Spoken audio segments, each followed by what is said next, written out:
स्वागत है आपका अपने YouTube चैनल पेशियस जोन में। मैं सुमित कुमार आपका हार्दिक स्वागत करता हूं।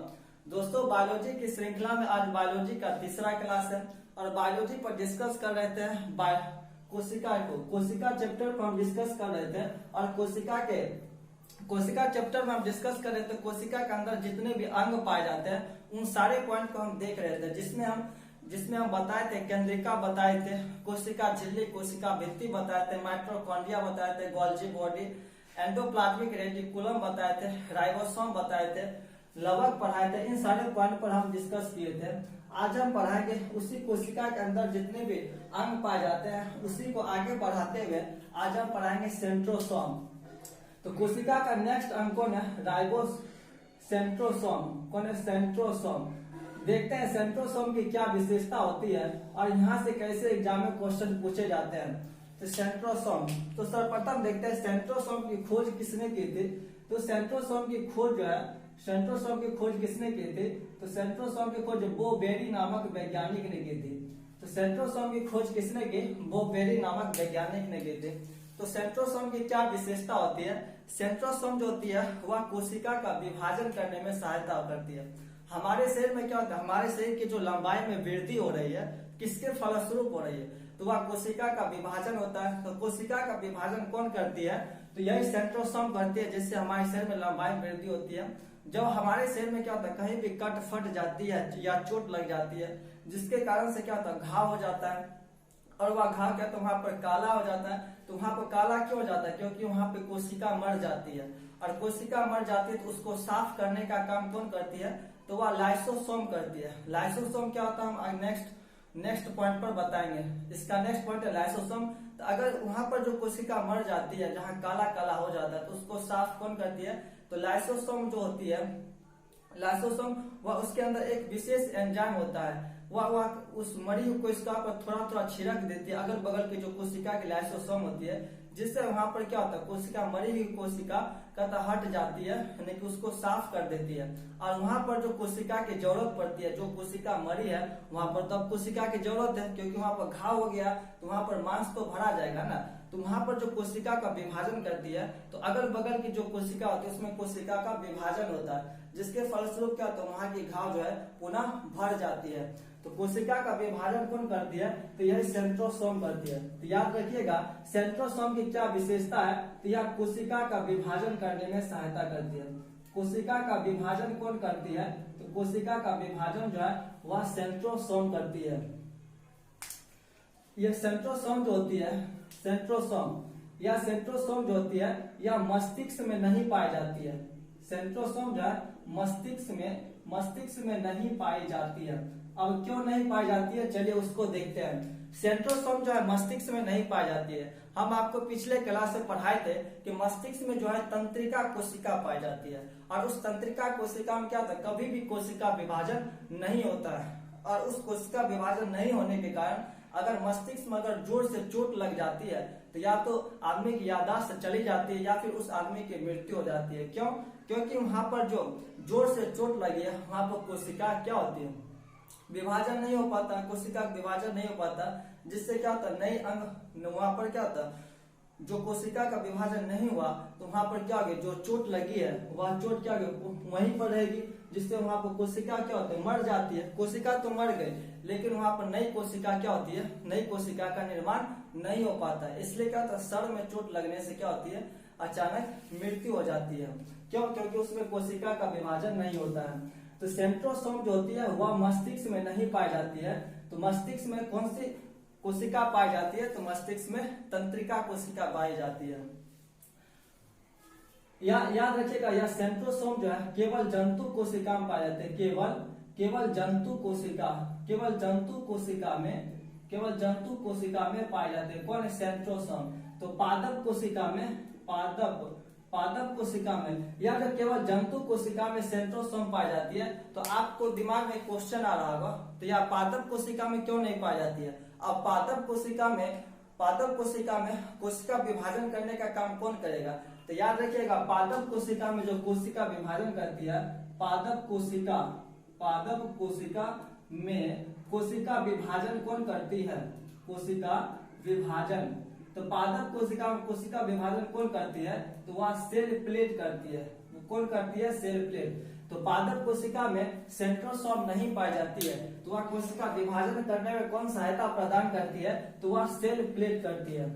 तो दोस्तों इतने सारे पॉइंट आप याद रखिएगा सेंट्रोसोम से, यहाँ से एग्जाम में क्वेश्चन पूछे जाते हैं। अब चलते हैं हम नेक्स्ट पॉइंट पर, चलते हैं लाइसोसोम। चलिए दोस्तों देखते हैं लाइसोसोम। तो लाइसोसोम की क्या विशेषता और क्या यहाँ से कैसे एग्जाम में क्वेश्चन पूछते हैं। तो लाइसोसोम की खोज किसने की थी, तो यह आप याद रखिएगा लाइसोसोम की खोज जो है वह डी डुबे नामक वैज्ञानिक ने की थी। तो लाइसोसोम की खोज किसने की थी, तो लाइसोसोम की खोज जो है वह डी डुबे नामक वैज्ञानिक ने की थी। तो लाइसोसोम का क्या कार्य होता है, तो लाइसोसोम जो होती है कोशिका के अंदर वह पाचन का काम करती है। कौन सा काम करती है, या कोशिका के अंदर कोशिका के अंदर जो है वह पाचन का काम करती है। कोशिका के अंदर पाचन का काम करती है। तो कैसे करती है, क्योंकि लाइसोसोम के अंदर जो है वह जल अपघटक एंजाइम पाए जाते हैं। जल अपघटक जो है वह एंजाइम पाए जाते हैं। यह लाइसोसोम जो है कोशिका के अंदर पाचन का काम करते हैं। क्यों, क्योंकि इसमें एक विशेष प्रकार के जल अपघटक एंजाइम पाए जाते हैं। और क्या कार्य करती है, अगर कोशिका के अंदर कोई भी अंग जो है वह ठीक ढंग से काम नहीं कर रही है, तो यही जल अपघटक एंजाइम जो है उस अंग पर छिड़क देती है, जिससे वह अंग क्या होती है, वह नष्ट हो जाती है। अगर कोशिका के अंदर जो है सभी अंग काम करना बंद कर देते हैं, तो यह लाइसोसोम जो है वह फट जाती है, जिसके कारण से सारी वह जो कोशिका होती है पूरी कोशिका ही नष्ट हो जाती है। इसी वजह से लाइसोसोम को जो है आत्महत्या की थैली कहा जाता है। आत्महत्या की थैली किसे कहते हैं, तो आत्महत्या की थैली लाइसोसोम कहते हैं, या फिर इसे एटम बम भी कहा जाता है। एटम बम, तो एटम बम किसे कहा जाता है, एटम बम या आत्महत्या की थैली किसे कहा जाता है, तो लाइसोसोम को कहा जाता है। यह लाइसोसोम जो है, एक पॉइंट और याद रखिएगा, यह लाइसोसोम जो है वह आरबीसी में नहीं पाई जाती है। आरबीसी में नहीं पाई जाती है। क्या नहीं पाई जाती है, तो लाइसोसोम नहीं पाई जाती है। क्यों नहीं पाई जाती है, तो लाइसोसोम या जो आरबीसी में नहीं पाई जाती है, तो फिर आरबीसी, चूंकि आरबीसी का जीवन काल जो होता है वह 120 दिन होता है, तो फिर वहां पर उस आरबीसी में आरबीसी को साफ करने का काम कौन करती है। जैसे कोशिका नष्ट हो जाती है, कोशिका मर जाती है, तो उसको हटाने का साफ काम कौन करती है, लाइसोसोम करती है।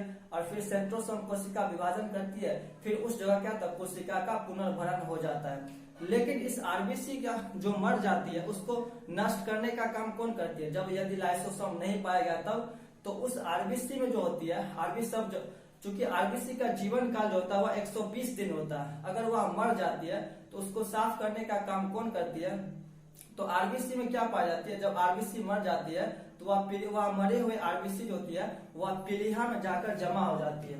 कौन, इस आरबीसी जब मर जाती है 120 दिन के बाद, तो वह पीलिया में तो वह जाकर जमा हो जाती है। इस पीलिया को इंग्लिश में एस्प्लीन भी कहा जाता है, एस्प्लीन। इसी पीलिया को क्या कहा जाता है, आरबीसी का कब्रगाह कहा जाता है। कब्रगाह एग्जाम में क्वेश्चन पूछा जाता है कि आरबीसी का कब्रगाह किसे कहते हैं, तो आरबीसी का कब्रगाह जो है उसे पीलिया या स्प्लीन को कहते हैं। तो दोस्तों याद रखिएगा लाइसोसोम जो है वह आरबीसी में नहीं पाई जाती है। तो ये सारे पॉइंट याद रखिएगा लाइसोसोम से संबंधित। चलिए दोस्तों अब नेक्स्ट पॉइंट को देखते हैं।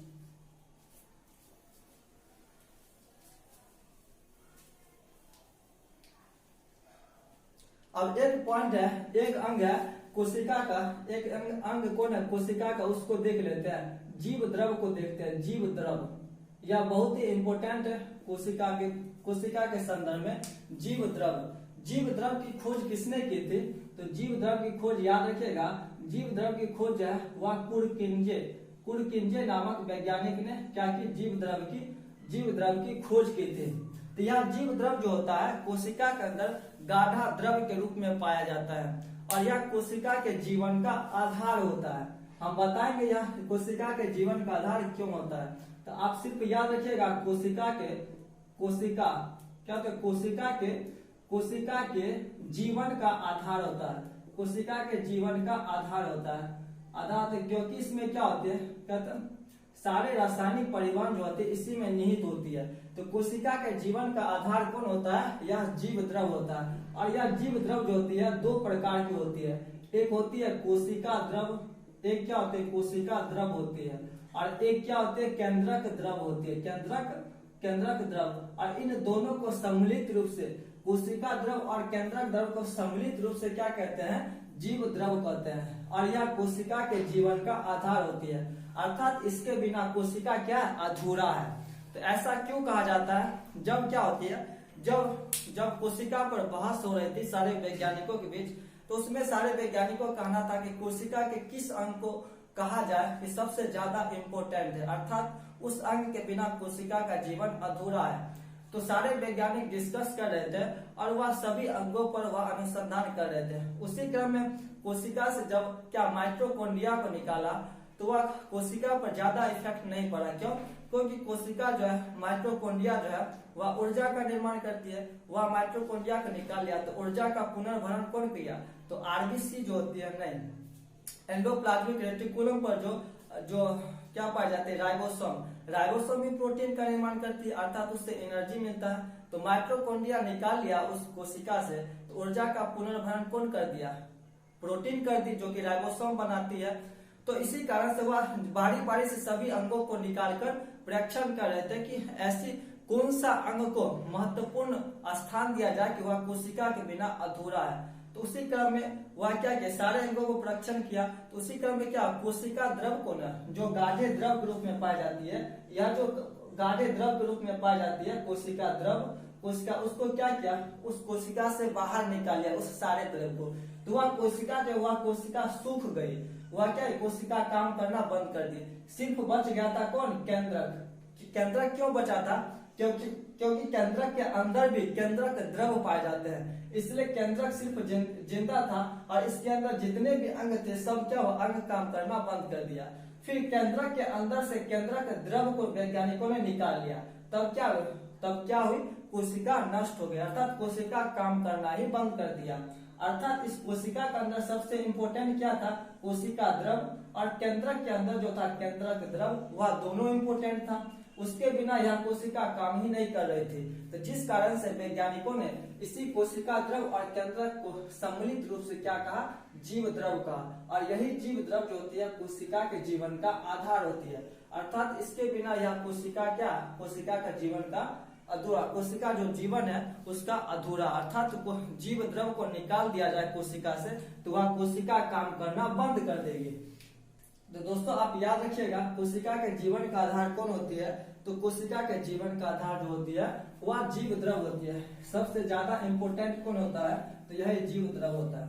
चलिए दोस्तों अब देखते हैं कोशिका कितने प्रकार की होती है। अब कोशिका जो होती है वह सामान्यतः दो प्रकार की होती है। कोशिका जो होती है वह सामान्यतः दो प्रकार की होती है। एक कौन होती है? प्रोकैरियोटिक कोशिका। एक क्या होती है? प्रोकैरियोटिक कोशिका होती है। और एक क्या होती है? यूकैरियोटिक कोशिका। क्या होता है? यूकैरियोटिक कोशिका। इसमें अंतर क्या होता है? यहाँ से एग्जाम में क्वेश्चन बहुत पूछे जाते हैं। प्रोकैरियोटिक कोशिका और यूकैरियोटिक कोशिका में क्या डिफरेंस है, यहाँ से एग्जाम में क्वेश्चन पूछे जाते हैं। तो यह प्रोकैरियोटिक कोशिका जो होती है यह अविकसित होती है। कैसी होती है? तो यह अविकसित होती है। अविकसित होने का क्या मतलब है? इसमें सारे अंग क्या होते हैं? नहीं पाए जाती है। जैसे इस कोशिका में क्या होते हैं? सारे अंग लगभग पाए जाते हैं। इसमें क्या होते हैं? आधे सीधे अंग पाए जाते हैं, इस कारण से इसे अविकसित कोशिका कहते हैं। तो यह किसमें पाई जाती है? यह जीवाणु एंड साइनोबैक्टीरिया में पाई जाती है। साइनोबैक्टीरिया में यह जो अंतर है इसको आप बढ़िया से याद करिएगा, यहाँ से एग्जाम में क्वेश्चन पूछे जाते हैं। तो प्रोकैरियोटिक कोशिका अविकसित होती है, यह जीवाणु और साइनोबैक्टीरिया में पाई जाती है। और यूकैरियोटिक कोशिका जो होती है यह विकसित होती है। यह क्या होती है? यह विकसित होती है। और यह कहाँ पाई जाती है? तो यह पौधा और जंतु दोनों में पाई जाती है। तो पौधा और जंतु में कौन पाई जाती है? तो पौधा और जंतु दोनों में यूकैरियोटिक कोशिका पाई जाती है। यह जो प्रोकैरियोटिक कोशिका है इसमें राइबोसोम पाए जाते हैं, राइबोसोम, लेकिन इसमें राइबोसोम जो होते हैं, राइबोसोम 70S राइबोसोम पाए जाते हैं। आपको पिछले क्लास में पढ़ाए थे 70S राइबोसोम क्या होते हैं। अगर आप वीडियो नहीं देखे हैं तो पिछले क्लास में जाकर देख सकते हैं। तो यह राइबोसोम इसमें भी पाए जाते हैं, किसमें, यूकैरियोटिक कोशिका में भी राइबोसोम पाई जाती है, लेकिन इसमें 80S राइबोसोम पाई जाती है।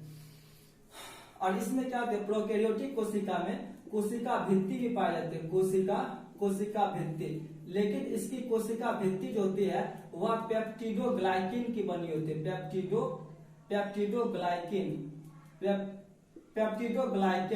ग्लाइकिन के बनी होती है। और इसमें भी कोशिका भित्ति पाई जाती है, किसमें, यूकैरियोटिक कोशिका में भी कोशिका भित्ति पाई जाती है, लेकिन इसकी कोशिका भित्ति जो होती है वह सेलुलोज की बनी होती है।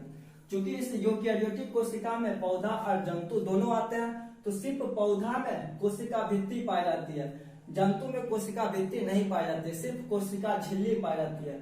और पौधा में जो कोशिका भित्ति पाई जाती है वह सेल्यूलोज की बनी होती है। इसमें जो होती है प्रोकैरियोटिक कोशिका में माइटोकॉन्ड्रिया जो होते हैं वह नहीं पाई जाती है, माइटोकॉन्ड्रिया नहीं पाई जाती है। तो जब इसमें माइटोकॉन्ड्रिया नहीं पाई जाती है तो यह शोषण का क्रिया कैसे करेगी और यह शोषण के फलस्वरूप ऊर्जा का निर्माण कैसे करेगी। तो आप याद रखिएगा, यह ऊर्जा का निर्माण जो है अर्थात शोषण का काम जो है वह जीव द्रव के द्वारा करती है, कौन, प्रोकैरियोटिक कोशिका। और इसमें तो माइटोकॉन्ड्रिया पाई जाती है, इसमें माइटोकॉन्ड्रिया जंतु और पौधा दोनों में पाई जाती है। इसमें जो है इसमें गोल्जी बॉडी नहीं पाई जाती है, कौन कौन नहीं पाई जाती है आप देख लीजिएगा। इसमें गोल्जी बॉडी नहीं पाई जाती है, इसमें एंडोप्लाज्मिक रेटिकुलम अर्थात अंतःप्रद्रवी जालिका इसमें नहीं पाई जाती है। इसमें और क्या क्या है, इसमें केंद्रक नहीं पाई जाती है, इसमें केंद्रक भी क्या होती है, नहीं पाई जाती है। तो इन सारे पॉइंट को आप याद रखिएगा। तो फिर इन दोनों में एक समानता क्या पाई जाती है, ये सारे अंतर आप याद रखिएगा प्रोकैरियोटिक और यूकैरियोटिक कोशिका में। अब देख लेते हैं प्रोकैरियोटिक और यूकैरियोटिक कोशिका में क्या समानता पाई जाती है। इस समानता को भी याद रखिएगा। यहाँ से एग्जाम, समानता का मतलब क्या है कि दोनों में सेम नेचर कौन कौन से है उनको क्या बोलते हैं, समानता कहते हैं। तो समानता में कौन कौन सा है, इसमें सीलिया और फ्लैजेला, कौन है, सीलिया और फ्लैजेला कोशिका पाई जाती है, कौन, सीलिया और फ्लैजेला कोशिका पाई जाती है। किसमें ये दोनों पाई जाती है। यह कोशिका कौन होती है, सीलिया और फ्लैजेला। तो यह एक क्या ऐसी कोशिका होती है, या जैसे इस प्रकार की कोशिका है तो इसमें क्या होती है, बालनुमा संरचना पाई जाती है। तो यह कोशिका क्या होती है, गति करती है, अर्थात इस कोशिका के बाहर जो है हेयर लाइक स्ट्रक्चर पाई जाती है, जिस कारण से कोशिका एक जगह से दूसरी जगह इस बालनुमा संरचना के कारण वह गति करती है। इसी को कहते हैं सीलिया और फ्लैजेला।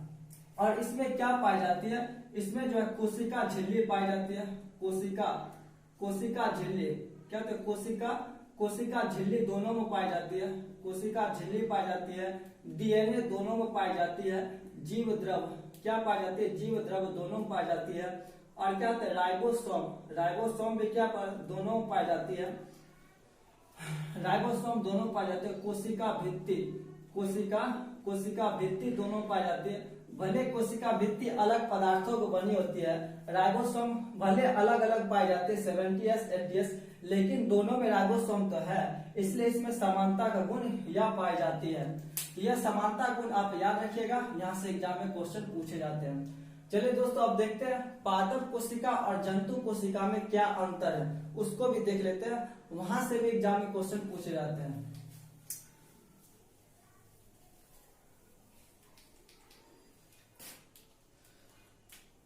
चलिए दोस्तों अब देखते हैं पादप कोशिका, कौन है, पादप कोशिका और जंतु कोशिका में क्या क्या अंतर है।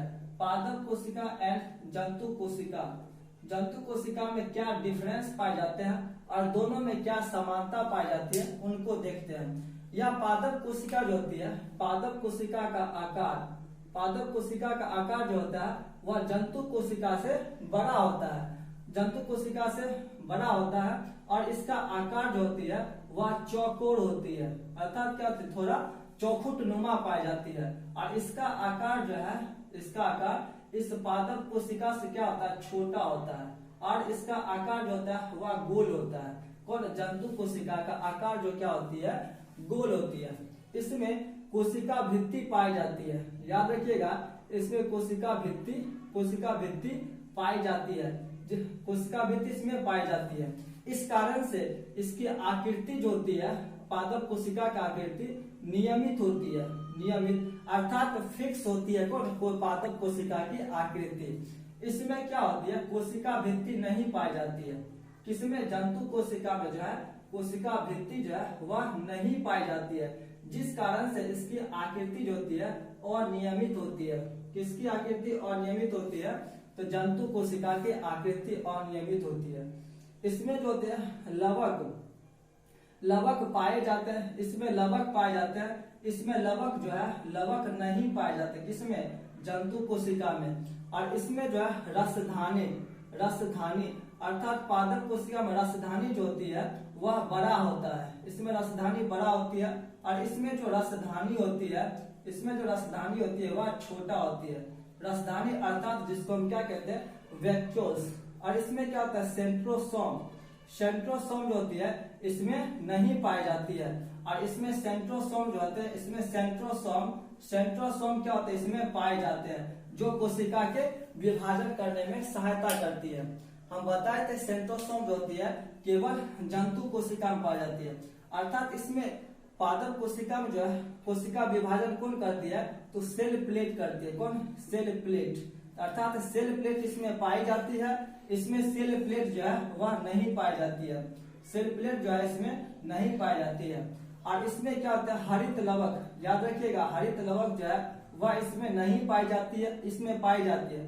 पादप कोशिका में हरित लवक पाई जाती है, और इसमें हरित लवक जो है वह नहीं पाई जाती है। तो ये सारे डिफरेंस आप याद रखिएगा पादप कोशिका और जंतु कोशिका दोनों में। अब देख लेते हैं पादप कोशिका और जंतु कोशिका में क्या क्या समानता होती है। वहां समानता से क्या एग्जाम में क्वेश्चन पूछे जाते हैं। तो पादप कोशिका और जंतु कोशिका में क्या समानता होती है, उन समानता को देखते हैं। समानता मतलब क्या, जिसमें दोनों यानी कि इसमें भी कोशिका झिल्ली पाई जाती है, उसमें भी कोशिका झिल्ली पाई जाती है, तो इसको क्या कहते हैं, समानता का गुण कहते हैं। तो इसमें क्या होती है, कोशिका झिल्ली इसमें भी पाई जाती है, यानी दोनों पाई जाती है, पादप और जंतु दोनों पाई जाती है। दोनों में केंद्रक पाई जाती है, कौन, कोशिका झिल्ली और केंद्रक झिल्ली में। दोनों में माइटोकॉन्ड्रिया भी पाई जाती है, माइटोकॉन्ड्रिया। तो माइटोकॉन्ड्रिया जो है वह पादप और जंतु दोनों पाई जाती है। गोल्जी बॉडी जो है वह क्या होता है, दोनों पाई जाती है। और क्या होता है, ईआर से आप याद रखिएगा एंडोप्लाज्मिक रेटिकुलम, अर्थात अंतःप्रद्रवी जालिका पादप और जंतु दोनों पाई जाती है। और इसी एंडोप्लाज्मिक रेटिकुलम पर क्या होता है, राइबोसोम होते हैं। तो राइबोसोम भी क्या पाए जाते हैं, राइबोसोम दोनों पाई जाती है, पादप कोशिका और जंतु कोशिका दोनों पाई जाती है। तो दोस्तों आज का वीडियो यहीं पर खत्म करते हैं, फिर मिलेंगे अगले वीडियो में। यह वीडियो कैसा लगा आप कमेंट करके जरूर बताइएगा। थैंक यू दोस्तों।